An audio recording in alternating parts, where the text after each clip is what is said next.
এটাই ঠিক আছে। হ্যাঁ এইটা, এটা তো বাড়ির কাজের লোক বাজারে নিয়ে যায়। বাবা, এই ইলেকট্রিক স্কুটারটা কত ভালো, চারিপাশে দেখা যায় আর কি সুন্দর হাওয়া লাগে। ঠিক আছে, তুমি যখন এটাই চাও এইটাই। থ্যাংক ইউ বাবা। বাবা, এখন আমি যাই। এই, সাবধানে যাও।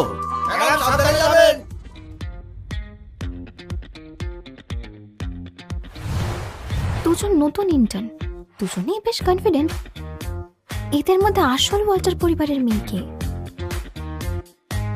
স্টেলা ওয়াল্টার তো সাধারণ পোশাকে স্কুটারে এসেছে, এত বড় লোকের মেয়ে এমন সাদাসিধে হয় নাকি? আর এমিলি ওয়াল্টার দামি গাড়িতে, দেখেই মনে হচ্ছে বড় লোকের মেয়ে। তুমি ঠিকই বলেছ, তোমরা সবাই ওনার দিকে ভালো করে খেয়াল রেখো। উনি বড় ম্যাডাম হলে কিন্তু আমাদের সবাইকে তাড়াবে। ম্যাডাম, মালিক আপনাকে আনতে পাঠিয়েছেন। মালিক আমাকে? আপনিই তো সারা দেশের সবচেয়ে